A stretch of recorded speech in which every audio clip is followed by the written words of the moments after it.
Real pleasure to have Rob Enslin. Rob and I go back a few years when he was at SAP. He is now, of course, president of cloud sales at Google.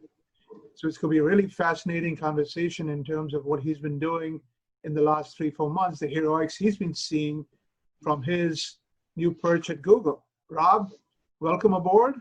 Tell the viewers a little bit more about your background, and then we'll jump into some questions. Yeah, Vinnie, great to join you this morning. Thank you for inviting me. I left SAP after 27 years, 15 months ago, April 22nd of 2019, to be exact. Actually, that's the day I joined Google. And I joined Google to join Thomas Curry and to help build up the enterprise business of Google Cloud. Knowing the amazing technology that Google Cloud had from my previous employee, I knew there was a unique opportunity to take that technology to customers, to enterprise customers, and build a customer-facing organization for Google Cloud. And the same was true for building out the partner organization. And the last year we've more than tripled the organization. We're really now connected to customers. We built out a customer support organization. We've strengthened our support organization. We've got a customer-first mentality at Google Cloud. And I think many of the analysts, bloggers would tell you that the questions I was asked in April of 2019, they're no longer asked. They do understand that Google Cloud is now in the enterprise space, and we're doing some significant things. So I'm delighted to be here, delighted to be with you. So Rob, on a personal note, every time I've met you, I've heard about your South African background, your time in Germany, your time in Japan. You're comfortable anywhere in the world. You've been grounded the last few months. How has that been? That's a great question, right? It's I moved between the East Coast and the West Coast, and I was on the East Coast and decided to stay on the East Coast. And my children, first of all, that have not been at home for at least 12 years, joined me during this coronavirus period and the shelter from home environment. So we had to first get used to living together as a family again, and that took some time to adjust to. And then from a work perspective, really had to get used to how to actually deal with the stress of working from the same place every single day and not having intermittent break points, which are natural. Going through an airport, being stopped by a TSA person, eating bad food at the airport, getting in a cab that gets lost, trying to find an Uber, putting up your hand and getting the wrong Uber. I remember losing my Uber at LAX in February. None of those break points were in your life anymore. You literally woke up, walked to the desk, did the same thing, getting used to the takeout life. So started to have to put some limitations in how I dealt with the personal life, dealt with the work life, and then put some behavior patterns in. What was remarkable for me, and actually having been at Google for the last 15 months, Google is a very video-centric organization, always has been. It's an office video-centric organization. And so when you're in the office, you spend a lot of time on video because people simply connect with video. It's not a telephone call kind of organization. So we were pretty used to that. But to see the world evolve in such a short period of time was phenomenal to watch this. And, obviously we have Google Meet, so we actually could see the level of video capabilities that were just rapidly expanded. But that, how have I adjusted? I'm completely surprised how the world's adjusted. I'm surprised how effective and productive we are in our daily lives. I told you, well, let me tell you the story of just one of my days, which kind of puts it into context. I run an organization that's global in nature, and I have for many, many years touched the world in different places. From the East in Japan all the way to California, and I had a customer. I started my morning at 7 a.m. About 2 weeks ago, with a customer in Nagoya, a car manufacturer in Nagoya, and then a university in Kyoto, and then I went on to Indonesia with one of our big social digital native companies. Then off to my financial services company in Germany. Deutsche Bank, having discussions with them, and then into Brazil with a company in Brazil, 2 companies in Florida, into a company in New York, and ended up in California later in that day. And at night, before I went to bed, my last customer was back in Indonesia. And I thought to myself, wow, just think about that. 7, 8 companies in one day, all around the world, would probably have taken me 2 to 3 weeks to get that accomplished, traveling around the world with hours between driving between the customer, trying to get a calendar organized, this one's not available on that date. And so trying to get your hotels organized, the cities, the travel, all of that disappeared. And in one day, that's all accomplished. I think that's kind of sets the tone for how amazing it is. The other thing that, which was really interesting, I spent some time with Eric Schmidt just before Shelter at Home, and I actually managed to spend some time in Washington. And watching companies that were not yet, let's call it, digitally connected. In other words, the ability where they don't have physical networks and physical environments, and seeing the limitations you have when everything is physically connected versus digitally connected was quite amazing. So when you look at, if you look at what, we kind of look at it in 3 phases at Google. First phase is how to get people to work from home effectively, right? How to set them up effectively. And Vinnie, remember, we've been hiring quite a few hundreds of people at Google Cloud. And so we've had to actually bring on new people. I mean, I had a call the other day with a couple of 100 people that have never been to a Google office.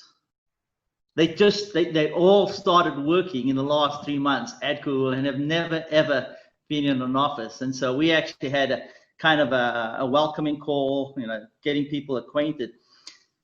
But so the first phase was getting people to work from home, getting people to work from home effectively, making certain we could set up the video capabilities, that everybody could operate in that environment. And that from a sales organization is not that complex. Remember, there's some certain folks that are testing AI and ML on devices and equipment. They had to get devices into their houses. They had to get all of that set up.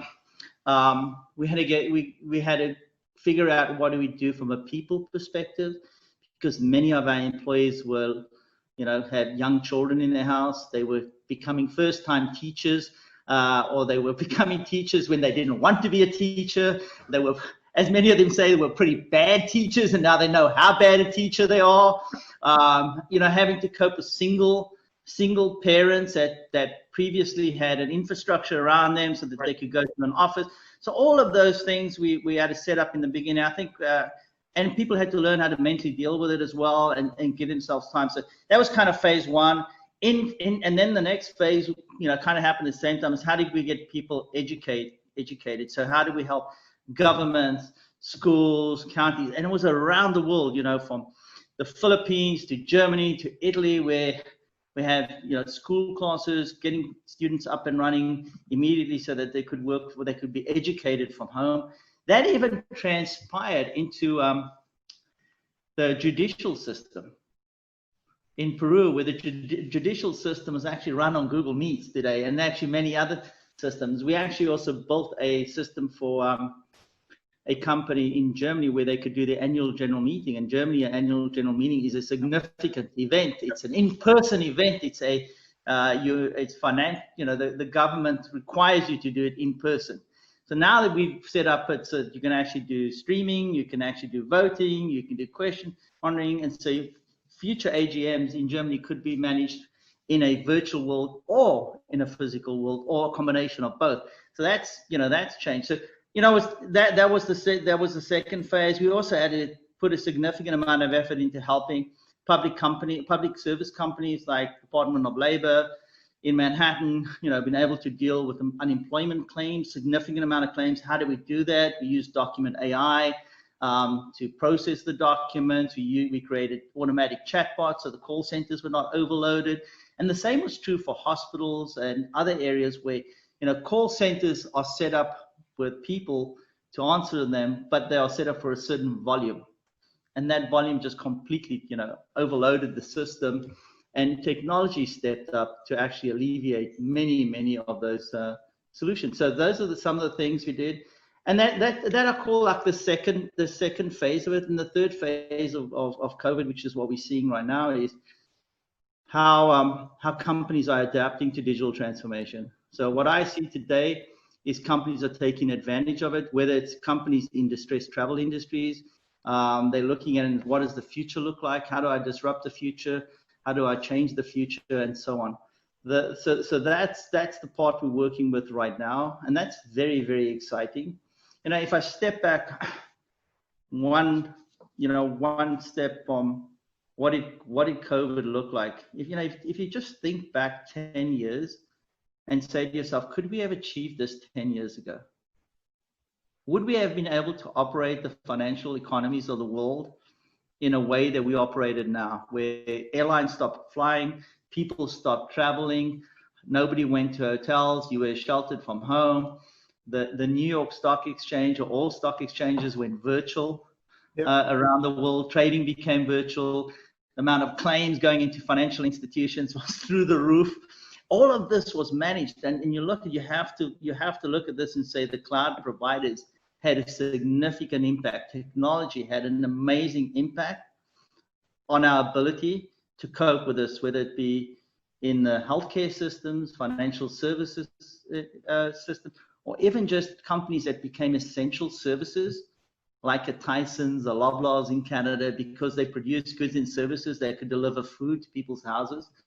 All of those things changed dramatically, and we've been able to cope with that in amazing ways. You know, Rob, I've been doing a series of interviews on what I call acrobatics, right? Mm-hmm. And so, it could be all the healthcare heroics, obviously, the car manufacturers jumping in to try and make medical ventilators, 3M quadrupling N95 mass production, banks processing 4 million PPP loans in a month, last mile logistics, unbelievable last mile logistics, right?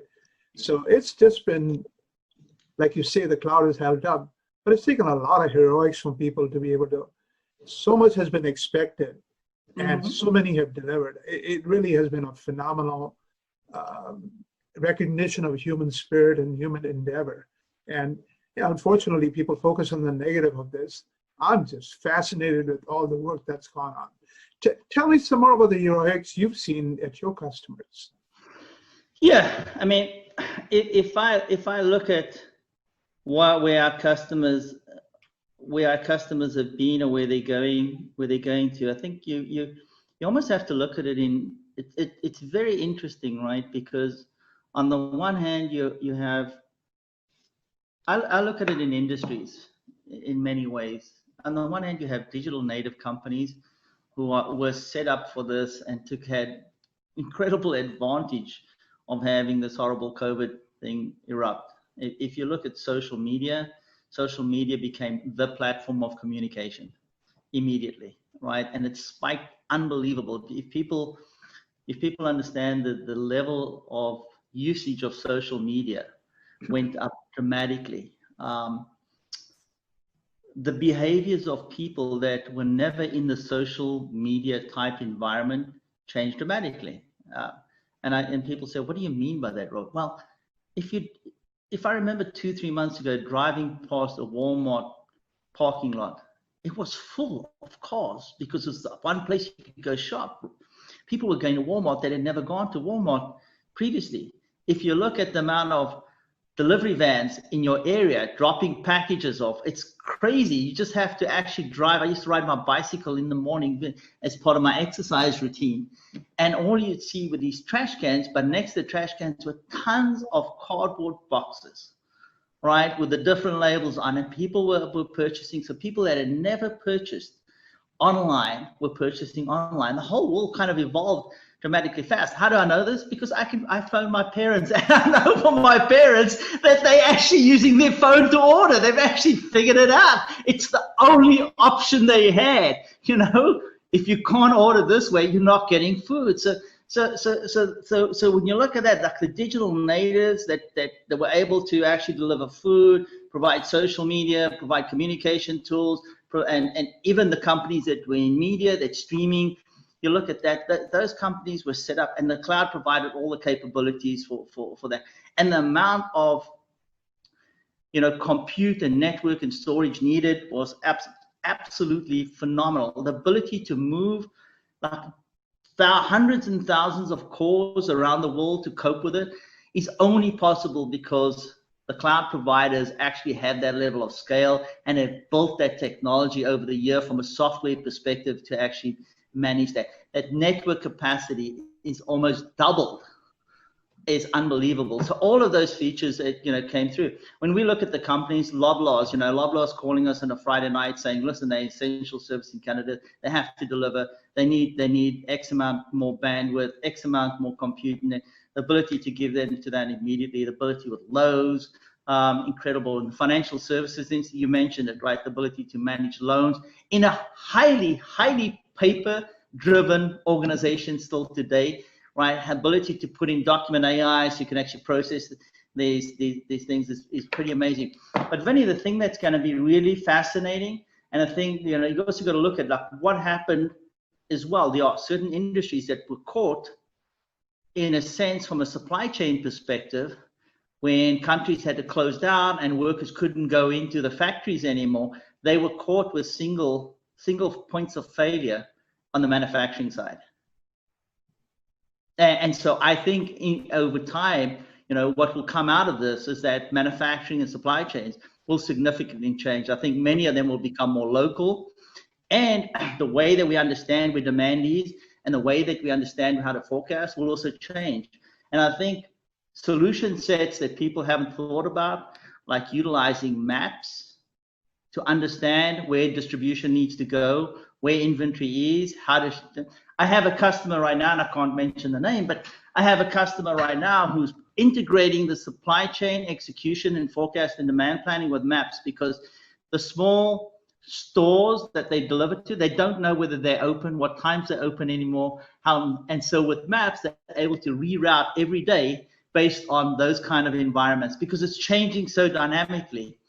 And so those kinds of solution sets is what we are actually bringing to things. So I think industries are going to change for sure. I think telemedicine will change. We're starting to see that already. People are actually very comfortable now. It's actually, why would you want to go to the doctor right now? Why would you want to sit in a hospital? It's much more effective to actually do a tele. So I think that's changing. I think we see gaming changing. E-commerce is changing. And I think we have moved the digital transformation objectives of companies by many, many years. Somebody said to me, and I think this is a great example, if you asked us before COVID-19 to set up a work from home environment in a company, it would probably take us 9 months and we'd do 10% of the company to say it was successful. Within 24 hours, we did it. Yep. And I think that's what this has taught us, that we actually have this unique, unbelievable technology that can benefit, that can shape how we move the future in a dramatically positive way. Rob, let's talk about digital transformation.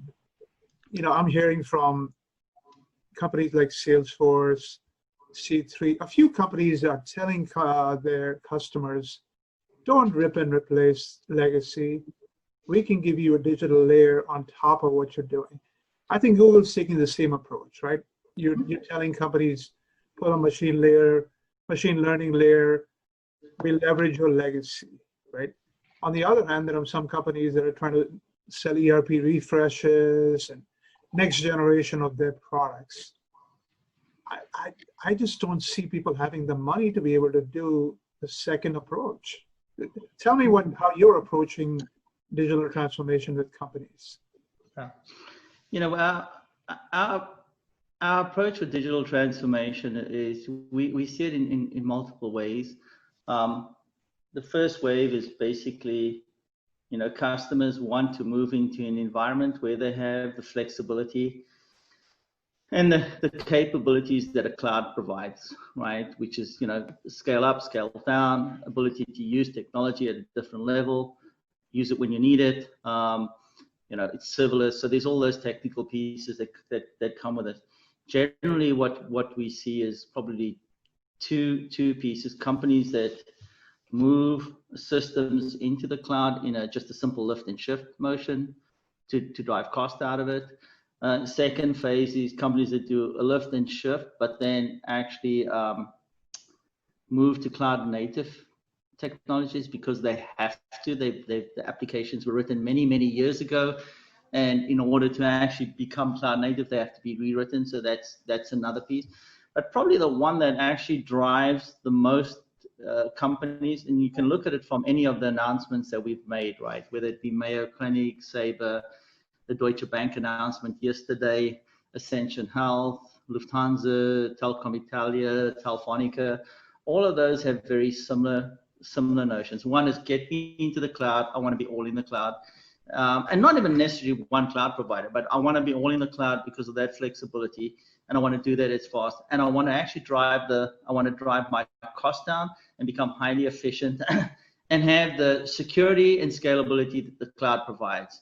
Second piece is then I want to actually start to innovate, and I have to innovate in different ways. So, one is if you look at financial service institutions, you could say they are looking at some common themes with digital banks. It's a very common theme, right? The next generation of banking products are all going to be online. They're going to be consumer driven. They're going to be scaled. Nobody's going to go into the branch. So it's a branch to consumer driven financial services thing, and that's a common thing because branches are not where you're going to get an experience anymore. And so you have to know how do my financial service advisors connect to consumers that want to be in my bank in a very digital way, and they have a personalized environment for that. So that financial institutions are working with. They're looking at risk management, right? How do I do risk management? Anti-money laundering at different levels, and federated machine learning. All of those solutions require massive levels of data, massive levels of AI and ML to understand it and how to improve it and things. So in general, the next generation of innovation, I call data-driven innovation. You can look at any industry, whether it's the travel industry, whether it's financial services, whether it's manufacturing. There's layers of business process layers. There's going to be AI and ML at it, and we're going to be able to generate solution sets that actually have so much innovation at that point level that the value is dramatic. And you can see that with shop floor system. By connecting visual inspection AI directly into a shop floor, we can actually visually see flaws, cracks, things, and then we can connect it to the business process layer as well. But that's where I believe innovation will happen, and happen at speed. And I think people have to realize, even with COVID-19, speed is critically important for innovation. Time to actually deliver to your customers, or time for your customers to deliver to their customers, is going to be what is going to be a game changer. Companies in financial service institutions will not go to a branch to do business in the future. Yeah. Rob, you also have the partners, right? You have the partner ecosystem under you. That is very challenged, right? Their model has traditionally been very people heavy, travel heavy. Are you seeing them evolve, or are they struggling with this restrictions on? Look, I would put it in a couple of phases, because we've actually now had 4 months of COVID at home, kind of, if in the broader sense, maybe 4 months. I think initially everybody said, look, the projects we're doing, we're going to continue doing it. We'll do it from home. We know how to do it, and so on and so forth. And that's how it went. And then there was a little bit of delay. We're not going to do these big projects because we don't know how to do. I think what's happening now is people are saying we can do those projects as well. We don't actually have to be. So they're starting to start up as well. We're doing, significant. All of our work is actually remote right now. Even the most complex work with our AI and ML engineers, doing things. We're doing that with customers in a digital world. We have digital rooms set up. We have digital collaboration tools are becoming more important. The benefit of being part of, let's call it Google, is having Google Docs and collaboration tools is very easy for us to work in that environment. We used to work in that environment, and we actually bring customers into that. One of the, it's actually an interesting point, because one of the things that comes, you asked about digital transformation, the one piece was, first the migration, then the innovation, right? But the other piece that many companies want is, how do we become cloud native in our thinking, in our work style, in how we work. So what I believe will happen is probably the level of resources required will certainly go down because we are more productive. The time scale has disappeared, 20-25% of time. I do believe that people will want to get back into a mode where a significant portion is back in office and back in thing. I don't think this is a permanent way, but I think is it going to be 70%? I don't think so anymore. I think it's closer to 25% will be travel. The 1 hour travel journey will disappear completely. But I think many of these SIs and partners will become highly productive in a remote way, and will be able to use better skill sets in a way what a project's like, right? I mean, if I need a skill set today, or if I needed a skill set 6 months ago, I'd call the partner. The person would say they could be there 2 weeks' time. I'll come in, sit down, understand. Now it's basically, look, I can be here in 30 minutes. Can I jump on a video call? And we're very comfortable with that. So I think it's going to become highly effective, less resource intense, and I truly believe it will be much faster as well. Myself and my team internally are utilizing partners for some of the work we're doing, and we find it very, very effective today. Rob, let's switch. Google is obviously, we've been talking about the enterprise world here. Google's also had remarkable impact on the consumer world, right? With all the mapping technology, you're doing a lot of contact tracing with Apple and so on. Tell us about some of I don't think people realize how influential Google's been through all this crisis. Well, first of all, Google has, many divisions of companies that actually are in the healthcare space that are working on healthcare data sets and so on, whether it be Verily, Google Health, or Calico. And so there's a deep level of knowledge. And also, I think people don't understand that, Google's been doing AI and ML for many years, not in the last 2 years, but for probably 20 years, right? And you calculate the amount of man hours or man days that Google's put into AI and ML, it's probably in the millions or billions of man days of work that's been put in. So Google has the ability with the contact tracing app to do that exceptionally fast. Verily did the testing in California setup. We look at it from many things in terms of what we can do to improve information, provide information in a way that consumers can benefit from the information. And that was what Larry and Sergey said from the very first time. It's like, how do we make certain the world's information? Is that the technologies that Google has that are largely benefit from the consumers that benefited from the innovation. I think we'll start to see Google Cloud bring that to the enterprise, and we're looking at satellite technology, Google Assistant, maps, geo, maps at scale, understanding how to do routing, how to do which lanes are closed, doing this in real time. Android, right? The ability to combine all of these technologies and then think about supply chains and manufacturing and shop floor systems and camera technologies. If you look at COVID going into a building today, don't you want to go into a building and know that everybody getting the building's temperatures low versus somebody standing with a gun and putting and taking your time? Wouldn't you like that to be automated so that it's got a level of thing? The future of healthcare, I mean, we have these kind of technologies that were really driven to drive the consumer side of things. We'll be able to bring into the enterprise, and I think that's going to be a game-changing differentiator for enterprise companies. Rob, can't you be a little more excited about what you have? You're so. let's talk about leadership. I'm on my school's advisory board, business school's advisory board, and I asked the dean. I said, Dean, you taught me a lot of things, but you didn't teach me about how to lead in this crisis, right? You've always had very kind words for your mentors, like Hasso Plattner and Leo Apotheker and Bill McDermott and so on. What is, in this crisis, tell me what you've seen from Thomas and Sundar and who else, what other examples have you drawn from to lead in this crisis? Well, It's a very good question. For me personally, I look back at 2008 and 2009 when the financial markets collapsed, and I from that experience and what happened, I kind of got a sense for how people react mentally to these kind of environments, right? So I was able to feel, actually, I would almost say, even going back to when the internet collapsed, or the internet boom collapsed, and what happened to companies, I've picked up on all those experiences.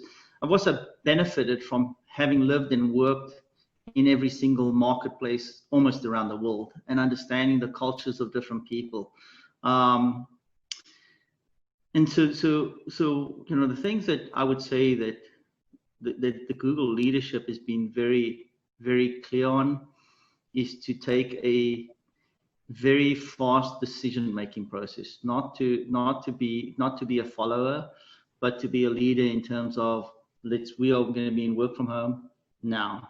All the leaders, actually, Sundar was very clear right up front, is I want all the leaders to work from home day one, because if you do, your employees will actually see it's okay to do that. So that was a very, very fast approach. We actually had it, people forget that this started in Asia, and that the Asian markets were way ahead of North America. We were all happily going to work and flying to Hawaii and doing all that stuff. And then we were, oh no, you shouldn't fly to Asia because this thing could be bad. And so we had people that are working from home. So we had policies already around working from home. It's a very, we've learned very quickly that it's very dependent on the country you're in, on the marketplace, on the condition in the marketplace, and that it's very, very fluent.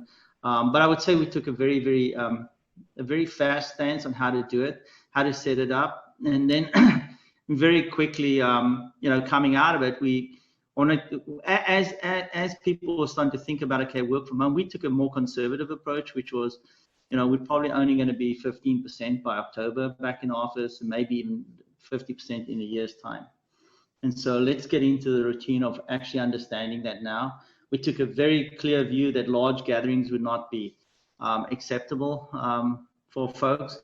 And it's two ways, whether it's acceptable, but also people. You've got to understand your own employees, do they feel comfortable attending a big event? Some will, some won't. So you've got to actually have a balance, and you have to take place. How do you actually deal from the next generation of, where do people work? Many people that work in cities today are young people. The environments are not set up for a work from home environment. And so many of them are going to start to move to areas where they have more space, they have more opportunity to work from home. So the whole work lifestyle we've actually already started to adapt to in a big way. And so what I would say from my perspective, I have drawn on what I've learned in 2008 and 2009, and that is, I started to share with people what it's like to work from home in my house. Like, I've got 3 little dogs. I share my dogs with them. Weekly videos on what am I doing? What am I doing to relax? How do I actually deal with my new family lifestyle that I've got? Joining, I don't know how many of these video happy hours I've joined. Happy hours I've joined, right? Peloton riding with teams, join a Rob Peloton ride. Things that you get engaged with, and in many ways just sharing how I'm thinking, how I'm viewing this, and ensuring people that that human beings have an ability to adapt in incredible ways. I just reminded folks that many years ago in the 40s, people spent 5 years, almost 6 years in something in a very different world. It wasn't 2 months, it wasn't 3 months, it wasn't four months. And so we adapt, and we actually move the world forward. And for me, that's what I've learned from this. And I think Google is a company where the leadership views come across very thing, and is a leader in how to actually move the world forward. Rob, you're such a positive person, so I even hesitate to ask this question, but where do you see the recovery? Do you see a sharp V? Do you see a U, a gradual U? You see a W up and down, or do you see an L? It's going to be dead. No, I'm a very positive person. Look, I mean, I think for sure there could be a second wave of this next year, right? So we obviously need a vaccine. We need some form of ability to control this.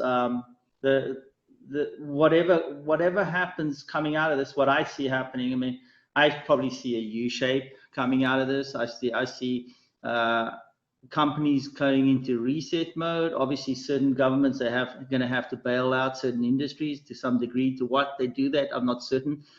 We do need to fly again. We do need to stay in hotels. We need all of these pieces. But then I think there's also the piece that the economy will be reshaped in a way that it wasn't before. We spoke earlier on, how we deal with service-based employees. Companies that are systems integrators, we have thousands of people. That'll be reshaped. How we do e-commerce is going to be reshaped. How do we do retail is going to be reshaped. I think manufacturing supply chains will be changed. The level of how often we're driving cars will be changed. But I think it's going to be a U-shaped. I think there are going to be there will be different industries coming out that'll be more successful, and there'll be more opportunity as well. And I think technology will have a massive AI, ML will have a massive impact on the future of the economies around the world. Rob, thank you so much. I will, you're such a positive person. It's always fun to sit down with you. So next time, let's do it in person. It'll be great, Vinnie. Thank you very much, and all the best to you and your family. I hope things are going well for you guys on the West Coast and the West Coast of Florida. Right. Thank you very much.